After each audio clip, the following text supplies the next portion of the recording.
Hello, everyone, and welcome back to our reading of Kidnapped. Today's chapter, The Siege of the Roundhouse. Let's get started.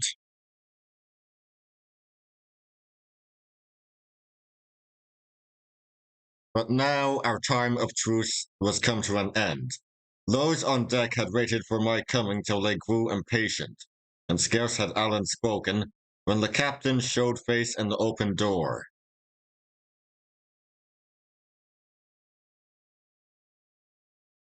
Stand! Cried Allen and pointed his sword at him.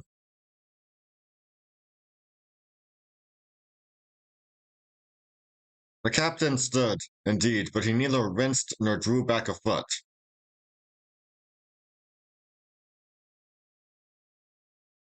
A naked sword, says he. This is a strange return for hospitality.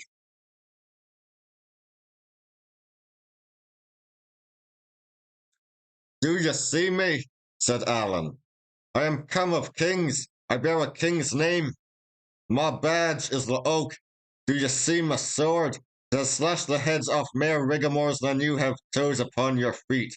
Pull up your vermin to your back, sir, and fall on. The sooner the clash begins, the sooner you'll taste the steel throughout your vitals.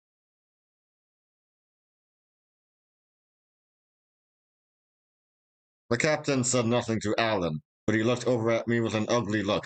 David, said he, I'll mind this. And the sound of his voice went through me with a jar.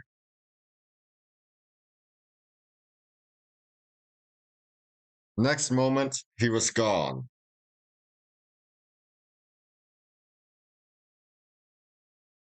And now, said Allen, let your hand keep your head, for the grip is coming.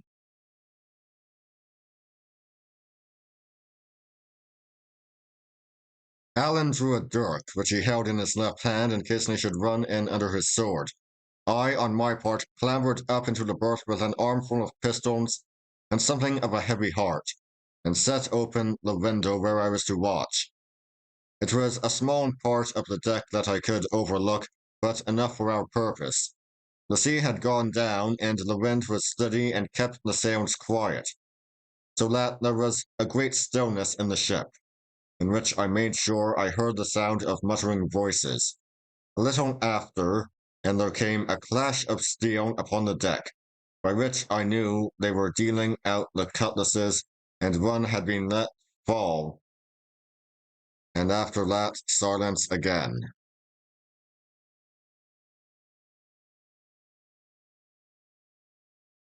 I do not know if I was what you call afraid, but my heart beat like a bird's, both quick and little.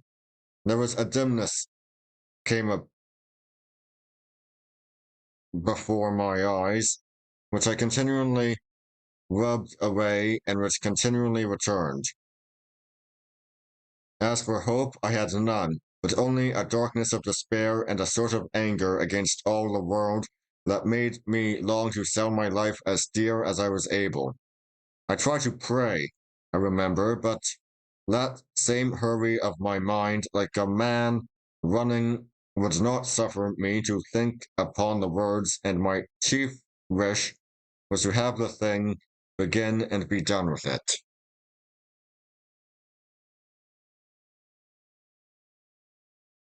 It came all of a sudden when it did, with a rush of feet and a roar, and then a shout from Allen, and a sound of blows and someone crying out as if hurt.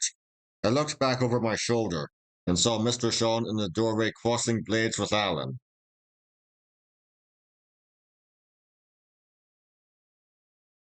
That's him that killed the boy, I cried.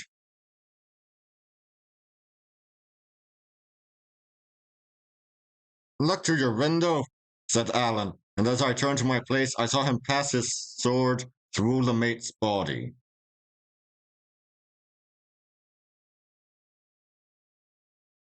It was none too soon for me to look to my own part, for my head was scarce back at the window before 5 men, carrying a spare yard or a battering ram, ran past me and took post to drive the door in. I had never fired with a pistol in my life, and not often with a gun, far less against a fellow creature. But it was now or never, and just as they swung the yard, I cried out, "Take that!" and shot into their midst.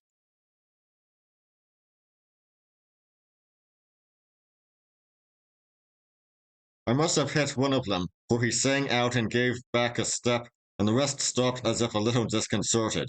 Before they had time to recover, I sent another ball over their heads, and at my third shot, which went as wide as the second, the whole party threw down the yard and ran for it.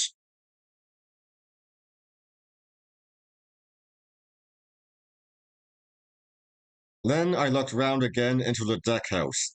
The whole place was full of the smoke of my own firing, just as my ears seemed to be burst with the noise of the shots. But there was Alan, standing as before, only now his sword was running blood to the hilt, and himself so swelled with triumph and fallen into so fine an attitude that he looked to be invincible. Right before him, on the floor, was Mr. Shawn. On his hands and knees, the blood was pouring from his mouth, and he was sinking slowly lower with a terrible white face. And just as I looked, some of those from behind caught hold of him by the heels and dragged him bodily out of the roundhouse. I believe he died as they were doing it.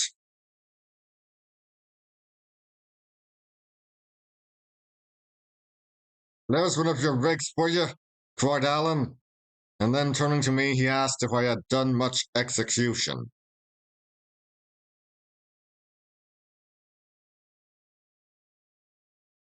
I told him I had ringed one and thought it was the captain.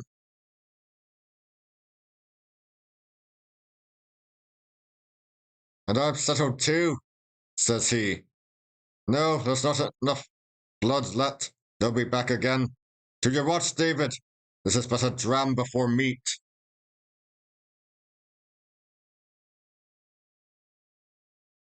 I settled back to my place, recharging the three pistols I had fired and keeping watch with both eye and ear.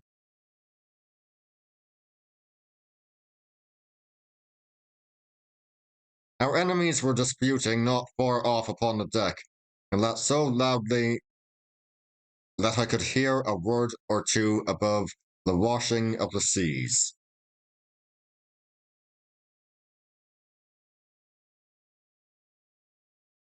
"It was Sean fortuned it," I heard one say,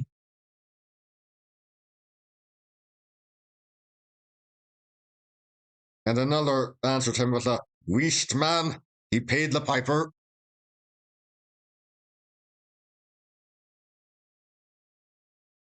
After that, the voices fell again into the same muttering as before.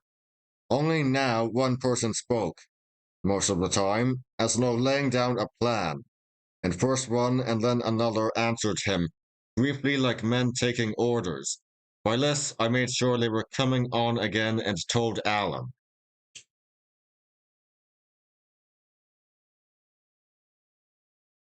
"It's what we have to pray for," said he. "Unless we can give them a good distaste of us, and done with it, there'll be nae sleep for either you or me. But this time, mind they'll be in earnest."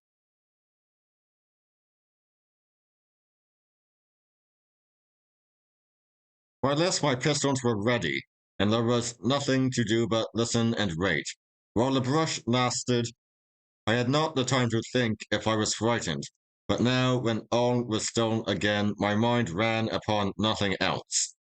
The thought of the sharp swords and the cold steel was strong in me, and presently, when I began to hear stealthy steps and a brushing of men's clones against the roundhouse wall, and knew they were taking their places in the dark, I could have found it in my mind to cry out aloud.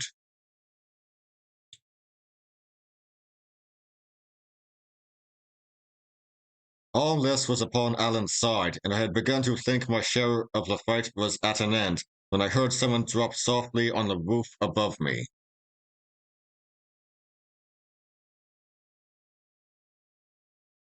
Then there came a single call on the sea pipe, and that was the signal. A knot of them made one rush of it, cutlass in hand, against the door, and at the same moment the glass of the skylight was dashed in 1,000 pieces, and a man leaped through and landed on the floor.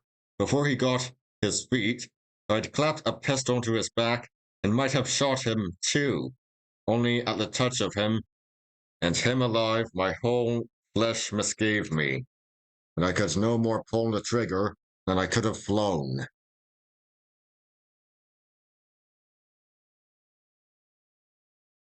He had dropped his cutlass as he jumped, and when he felt the pistol whipped straight round and laid hold of me, roaring out an oath. And at that either my courage came again, or I grew so much afraid, as came to the same thing, for I gave a shriek and shot him in the midst of the body, and gave the most horrible, ugly groan, and fell to the floor. The foot of a second fellow, whose legs were dangling through the skylight, struck me at the same time upon the head, and at that I snatched another pistol and shot this one through the thigh, so that he slipped through and tumbled in a lump on his companion's body. There was no talk of missing any more than there was time to aim.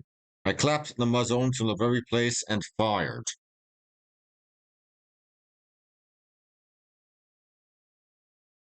I might have stood and stared at them for long, but I heard Alan shout as if for help, and that brought me to my senses.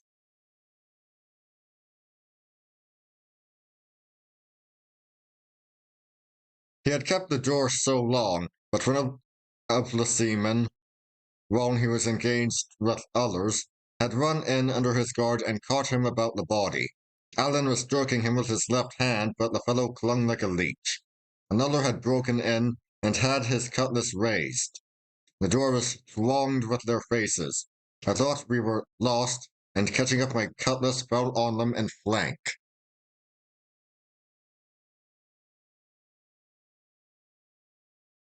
But I had no time to be of help. The wrestler dropped at last, and Alan, leaping back to get his distance, ran upon the others like a bull, roaring as he went. They broke before him like water, turning and running, and falling one against another in their haste. The sword in his hands flashed like quicksilver into the huddle of our fleeing enemies, and at every flash there came the scream of a man hurt. I was still thinking we were lost, when lo, they were gone, and Alan was driving them along the deck as a sheep dog chases sheep.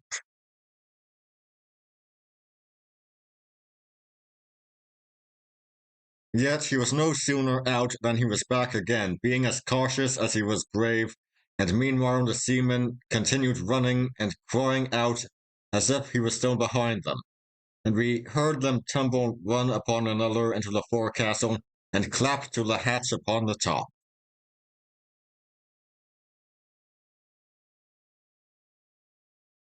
The roundhouse was like a shambles.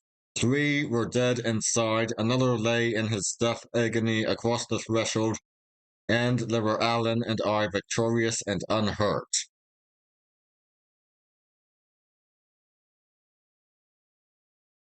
He came up to me with open arms. Come to my arms, he cried, and embraced and kissed me hard upon both cheeks. David, said he, I love you like a brother, and oh man, he cried in a kind of ecstasy, am I no bonny fighter?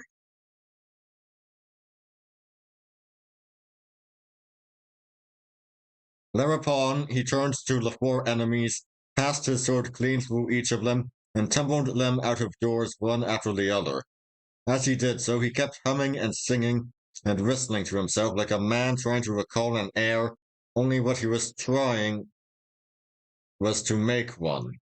All the while, the flush was in his face, and his eyes were as bright as a 5-year-old child's with a new toy. And presently he sat down upon the table, sword in hand. The air that he was making all the time began to run a little clearer, and then clearer still. And then he outburst with a great voice into a Gaelic song.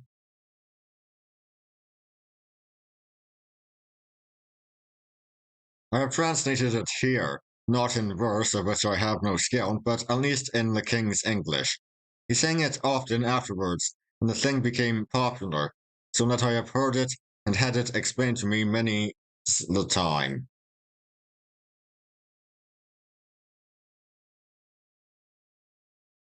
This is the sword of Allen. The smith made it, the fire set it. Now it shines in the hand of Alan Breck.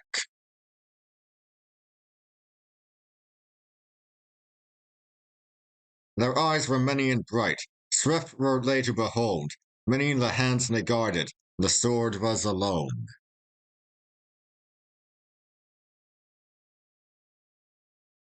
The Dundeer troop over the hill. They are many, the hill is one. The Dundeer vanish, the hill remains.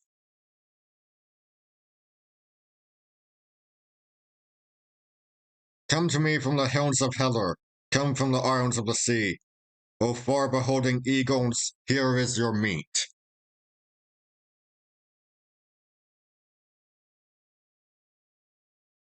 Now this song which he made, both words and music, in honour of our victory, is something less than just to me, who stood beside him in the tussle. Mr. Sean and 5 more were either killed outright or thoroughly disabled, but of these, 2 fell by my hand. The 2 that came by the skylight, 4 more were hurt, and of that number, 1, and he not the least important, got his hurt from me. So that altogether I did my fair share both of the killing and the wounding, and might have claimed a place in Alan's verse. But poets have to think upon their rhymes, and in good prose talk, Alan always did me more injustice.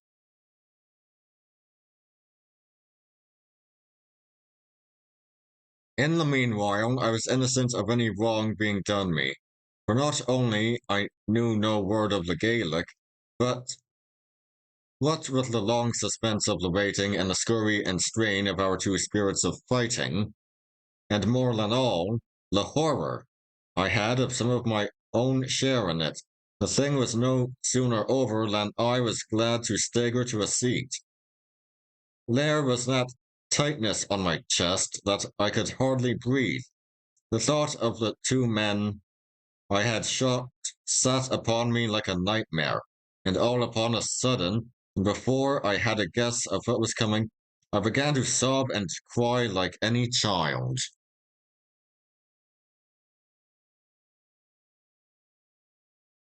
Alan clapped my shoulder and said I was a brave lad and wanted nothing but sleep.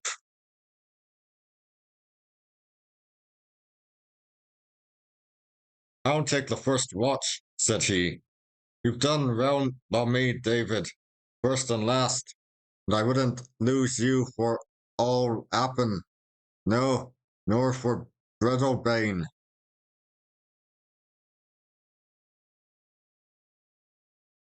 So I made up my bed on the floor, and he took the first spell, pistol in hand and sword on knee. 3 hours by the captain's watch upon the wall. Then he roused me up, and I took my turn of 3 hours, before the end of which it was broad day, and a very quiet morning, with a smooth rolling sea that tossed the ship and made the blood run to and fro on the roundhouse floor, and a heavy rain that drummed upon the roof. On my watch there was nothing stirring, and by the banging of the helm, I knew they had even no one at the tiller. Indeed, as I learned afterwards, there were so many of them hurt or dead, and the rest in so ill a temper that Mr. Riach and the captain had to take turn and turn like Allen and me, or the brig might have gone ashore and nobody the wiser. It was a mercy the night had fallen so still, for the wind had gone down as soon as the rain began.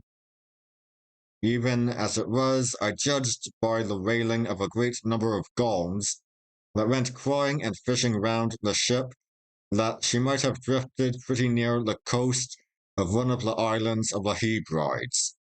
And at last, looking out of the door of the roundhouse, I saw the great stone helms of Skye, On the right hand, and a little more astern, the strange island of rum.